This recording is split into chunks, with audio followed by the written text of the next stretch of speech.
ہم سب 12 ربیع الاول ابھی گزرا ہے، آپ نے دیکھا ہوگا قومی نشریات پر بھی اور دنیا بھر پہ میڈیا میں بھی ایک تبدیلی خود ہم نے پچھلے 10 سال میں دیکھی. آپ کی عمر زیادہ ہے، آپ نے مزید اس کا مطالعہ کیا ہوگا. ایک فیسٹیول کی صورت اختیار کر رہا ہے 12 ربیع الاول. پہلے لوگ کہیں نعت کی مجلس سجا لیتے تھے، اب کیک بھی کٹتے ہیں، اس کا نام بھی عید رکھ لیا گیا ہے، اور باقاعدہ عید میلاد النبی کی نمازوں کا بھی اب اہتمام ہو رہا ہے کہ 2 رکعت فلاں جگہ پہ جمع ہو کر ہم عید میلاد النبی کی نماز پڑھیں گے. جلوس جلسے نکل رہے ہیں. تو یہ جو پوری کی پوری ایک نیا تہوار بنتا ہوا نظر آ رہا ہے، اور ہم یہ بھی دیکھ رہے ہیں کہ وہ مسالک جو پہلے اس سے ہم آہنگی محسوس نہیں کرتے تھے وہ بھی اس میں شامل ہو گئے ہیں، سبھی اس کو منا رہے ہیں. تو اگر یہی سلسلہ آگے جاری رہا تو آپ کو لگتا ہے کہ یہ جو دین کی روایت ہے اس کے اندر ایک نئی چیز کا اضافہ یا انحراف کا کوئی موقع یا امکان کے پہلو سامنے آتا ہے؟ دیکھیے، میں اپنا یہ ذوق بارہا بیان کر چکا ہوں کہ اللہ کے معاملے میں، اللہ کے رسول کے معاملے میں، دین کے معاملے میں ہمیں خود اللہ کے رسول ہی نے یہ تعلیم دی ہے کہ ما انا علیہ و اصحابی پر رہو. یعنی جو صحابہ کا طریقہ تھا.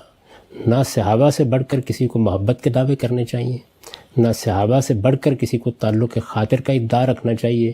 وہ ہمارے لیے بہترین نمونہ ہے. جو چیزیں دین سے متعلق ان کے زمانے میں ہوئی ہیں وہی ہم جاری رکھیں گے. ظاہر ہے کہ وہ حضور کے اذن سے ہوئی ہیں، اللہ کے پیغمبر کی ہدایت کے مطابق ہوئی ہیں، انہی پر عمل جاری رکھیں گے. ان میں کوئی اضافہ نہیں کریں گے، کوئی خرابی نہیں پیدا کریں گے. باقی رہ گئی یہ بات کہ کوئی آدمی اس پر خوشی محسوس کرتا ہے، وہ کوئی خیرات کر دیتا ہے، یا اس موقع کے اوپر آپ کو مجلس منعقد کر کے اس میں رسالت مآب صلی اللہ علیہ وسلم کی سیرت بیان کر دیتے ہیں، اس میں کوئی حرج کی بات نہیں. تاہم یہ بات یاد رکھنی چاہیے کہ رسول اللہ صلی اللہ علیہ وسلم اس سے بہت بلند ہے کہ آپ کو ایک دن کی شخصیت بنایا جائے. آپ ہر روز کی شخصیت ہیں، ہمارے ایک ایک دن کی شخصیت ہیں، ایک ایک رات کی شخصیت ہیں. یہ پوری زندگی آپ کے ساتھ وابستہ ہے، اور آپ کے ذکر کو بلند کرنے کا اللہ نے اہتمام کر رکھا ہوا ہے. ہر 5 وقت آپ جانتے ہیں کہ مسجدوں سے آواز بلند ہوتی ہے، اشہد ان محمد رسول اللہ. تو رسالت مآب صلی اللہ علیہ وسلم کو ان عام شخصیات سے بالکل منفرد، بالکل بلند اور الگ ہونا چاہیے. اور اس کا تقاضا یہی ہے کہ ہر روز آپ کا روز ہو، ہر دن آپ کا دن ہو. کوئی ایک دن آپ کے لیے خاص نہیں کیا جا سکتا. یہ میرا ذوق نہیں ہے. تاہم جتنی چیزیں میں نے عرض کر دی ہیں وہ اگر شائستگی سے ایک دائرے کے اندر ہوں تو ان میں کسی جگہ بھی کوئی حرج نہیں. آپ روز ایسی مجالس منعقد کریں جس میں رسول اللہ صلی اللہ علیہ وسلم کی سیرت بیان کی جائے، آپ کے اخلاق لوگوں کو بتائے جائیں، آپ کی تعلیمات سے متعارف کرایا جائے.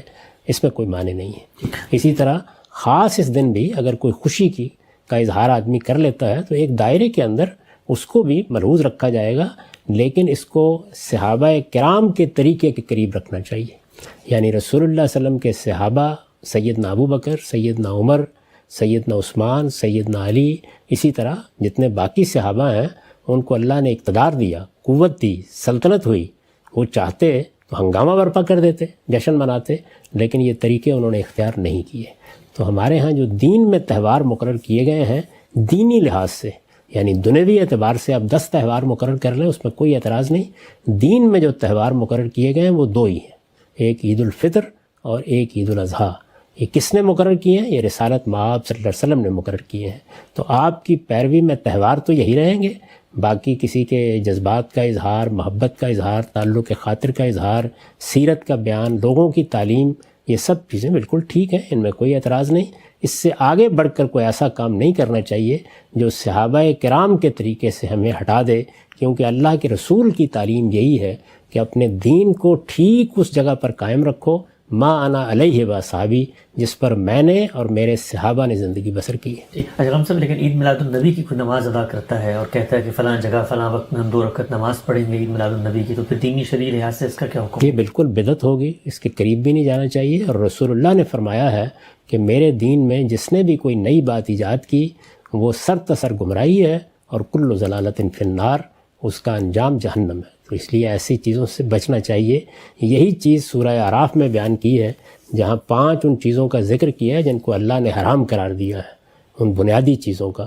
تو اس میں یہ بتا دیا گیا ہے کہ ان تقولوا علی اللہ ما لا تعلمون، اللہ کی نسبت سے کوئی ایسی بات نہ کرو کہ جس کو تم نہیں جانتے. اگر کوئی نماز اس دن پڑھنا ہوتی تو اللہ کے رسول اس کو شروع کرتے، قائم کرتے. خود آپ کا کیا طریقہ تھا؟ اگر لوگ اس کو اختیار کریں تو کتنی پاکیزہ بات ہے کہ لوگوں نے پوچھا کہ آپ پیر کا روزہ رکھتے ہیں، تو فرمایا کہ ہاں اس دن میری پیدائش ہوئی تھی. تو اگر لوگوں نے اس یاد کو قائم رکھنا ہے تو ایسا کیوں نہ کریں کہ اس دن روزہ رکھیں. رسالت مآب صلی اللہ علیہ وسلم کی اتباع بھی ہوگی, پیروی بھی ہوگی. میں جو بنیادی بات عرض کر رہا ہوں وہ یہ ہے کہ اللہ کے رسول اور رسول اللہ صلی اللہ علیہ وسلم کے صحابہ یعنی محمد الرسول اللہ والذین معہ, ان کے طریقے ہی پر قائم رہنے کا نام دین ہے. دین میں اس سے آگے کچھ نہیں ہو سکتا. استاذ آپ کا موقف میلاد کے اوپر تو ہمیں معلوم ہے, تو اس میں ایک روایت پیش کی جاتی ہے عام طور پہ کہ جب رسول اللہ صلی اللہ علیہ وسلم سے ان کے سوموار کے دن روزہ رکھنے کے معمول کے بارے میں پوچھا گیا کہ آپ یہ روزہ کیوں رکھتے ہیں, تو رسول اللہ صلی اللہ علیہ وسلم نے فرمایا کہ اس دن میں پیدا ہوا تھا اور اسی دن میرے اوپر پہلی وحی اتری تھی. تو اس کو اس طرح سے فرما دینا, اس سے استدلال کیا جاتا ہے کہ رسول اللہ صلی اللہ علیہ وسلم بھی اپنے اس دنیا میں آنے کو ایک طرح سے سیلیبریٹ کرتے تھے. تو کیا یہ استدلال درست ہوگا یا اس حدیث کو آپ کس طرح دیکھتے ہیں؟ یعنی روزہ رکھنا سیلیبریٹ کرنا ہے, اللہ کا شکر ادا کرنا ہے, اللہ کی اطاعت کا اظہار کرنا ہے. کاش ہم سب کو یہ توفیق ملے. یعنی اب ہم اپنے آپ کو دیکھتے ہیں تو بہرحال پیدائش کا دن یہ یاد دلاتا ہے کہ ہم دنیا میں آئے ہیں, کسی کے لانے سے آئے ہیں, موجود ہیں تو کسی کے رکھنے سے موجود ہیں, اور اگر ایک سال اور گزر گیا ہے تو اب اس حادثے کے بھی قریب پہنچ رہے ہیں جو ہر ایک کو پیش آنا ہے. یہ ان چیزوں کی یاد دہانی ہے. تو اس موقع پر اللہ کو یاد کرنا, اس موقع پر نماز پڑھنا, روزہ رکھنا. رسالت مآب نے اس کے لیے کوئی تقریب نہیں منعقد کی تھی, اپنا ایک عمل, اپنا ایک فعل بیان فرمایا. تو اللہ تعالیٰ ہر ایک کو توفیق دے کہ وہ اس طرح کے موقعوں پر روزہ رکھے یا نماز پڑھے, کوئی نیکی کا کام کرے, اللہ کی راہ میں خیرات کرے. یہ تو حسنات ہیں. اللہ کی اطاعت کے جتنے کام ہیں ان کی توفیق مانگنی چاہیے. تو اس سے کیا استدلال کرنا پیش نظر ہے. باقی رہ گئی یہ بات کہ کوئی آدمی اپنی پیدائش کے موقع پر اپنے بچوں کے ساتھ مل کے کوئی خوشی کی بات کر لے, یا ہمارے ہاں جیسے سالگرہ کی کچھ تقریب ہو جاتی ہے تو اس کو اس زاویے سے نہیں دیکھنا چاہیے کہ اس کے لیے دین سے جواز ڈھونڈا جائے. یہ دنیا کی چیزیں ہیں, ان میں یہ دیکھا جاتا ہے کہ کوئی غلط کام نہیں ہونا چاہیے. تو اس طرح کے معاملات عام طور پر جواز کے دائرے میں ہوتے ہیں, رسمیں بنتی رہتی ہیں. لوگ شادی بیاہ کے موقع پر خوشی کرتے ہیں, پیدائش کے موقع پر خوشی کرتے ہیں. آخر بچہ پیدا ہوتا ہے تو ہمارے ہاں روایت رہی ہے کہ اس موقع پہ قربانی کی جاتی ہے. تو یہ سب چیزیں جتنی ہیں ان میں کوئی حرج کی بات نہیں ہے, آپ بھی کیجئے, لیکن اس سے کوئی عید میلاد النبی نہیں ثابت ہوتا. استاد محترم, میرا سوال یہ ہے کہ 12 ربیع الاول کے دن کی جو ہے دینی اہمیت کیا ہے؟ یہ ذرا بتائیے کیا کہا ہے انہوں نے. 12 ربیع الاول کے دن کی دینی اہمیت کیا ہے؟ جی 12 ربیع الاول کے دن کے بارے میں تو ابھی یہ بحث ہی فیصل نہیں ہوئی کہ کس چیز کا دن ہے, اس پر بڑی بحث ہوتی رہتی ہے. باقی عام لوگوں کی رائے یہ ہے کہ وہ رسالت مآب صلی اللہ علیہ وسلم کی ولادت کا دن ہے. تو اس لحاظ سے ظاہر ہے ہم سب کے لیے ایک مسرت کا دن ہے, اللہ کا شکر ادا کرنے کا دن ہے.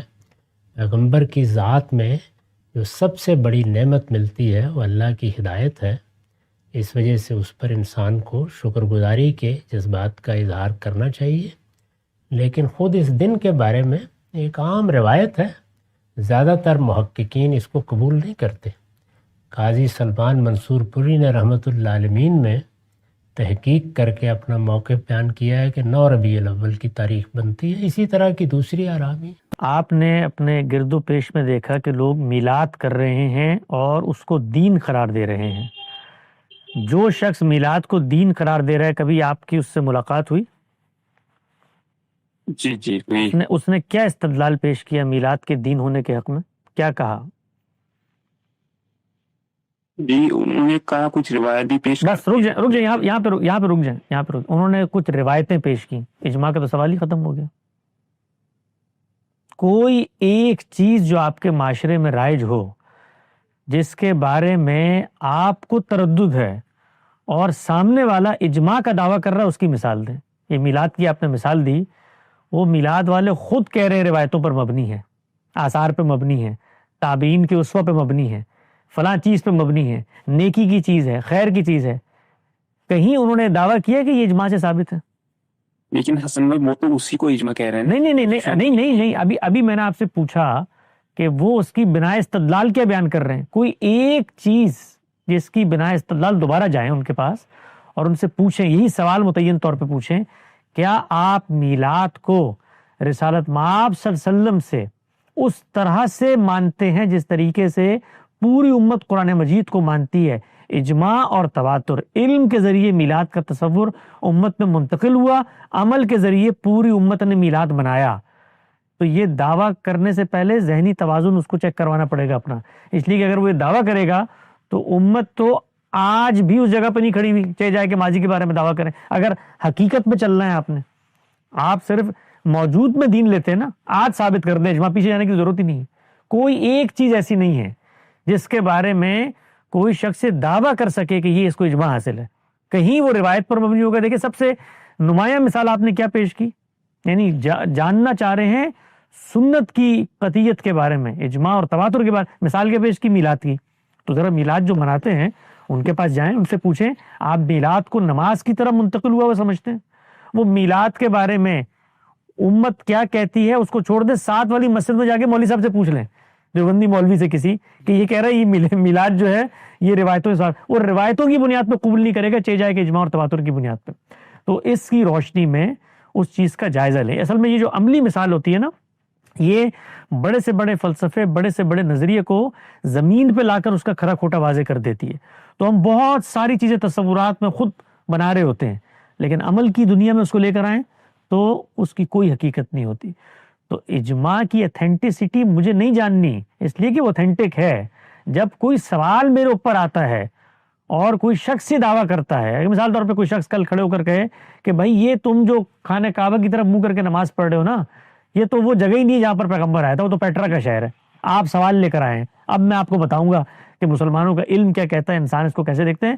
تو وہ ایتھینٹک ہے، اس کی ایتھینٹسٹی نہیں جاننی میں نے، وہ ایتھینٹک ہے.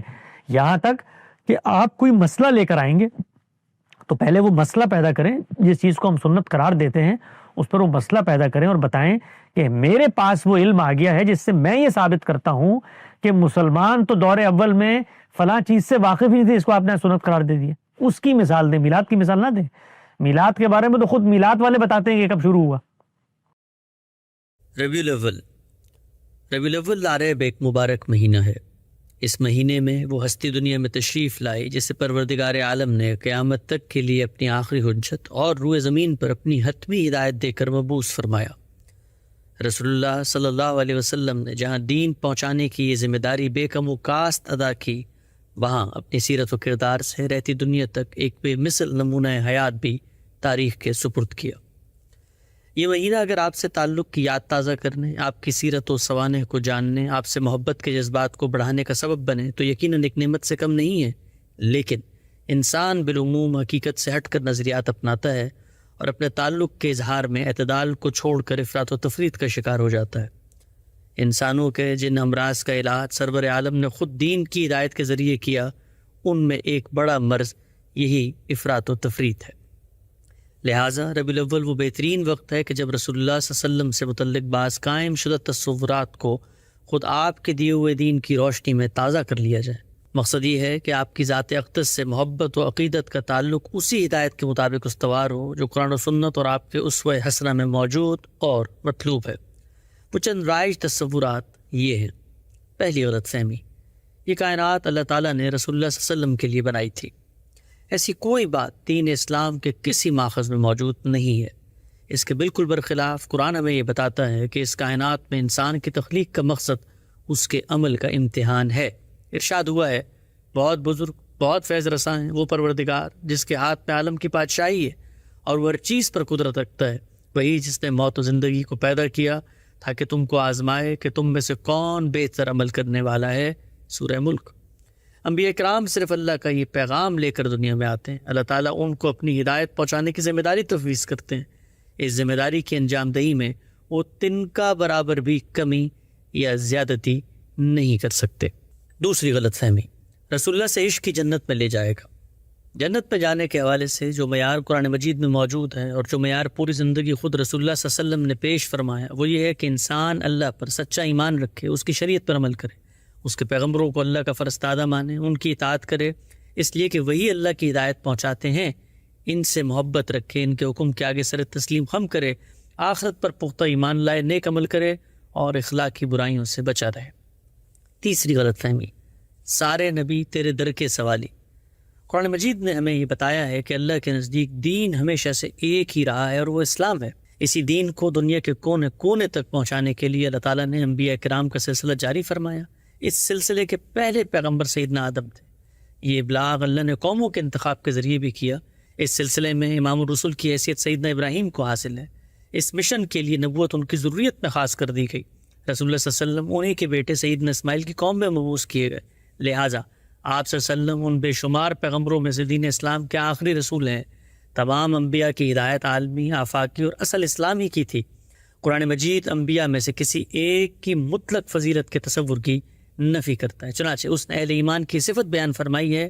ان کا اقرار ہے کہ ہم اللہ کے پیغمبروں میں سے کسی کے درمیان کوئی فرق نہیں کرتے، اور انہوں نے کہہ دیا کہ ہم نے سنا اور سر اطاعت جھکا دیا۔ البقرہ۔ چوتھی غلط فہمی، بھر دو جھولی میری یا محمد۔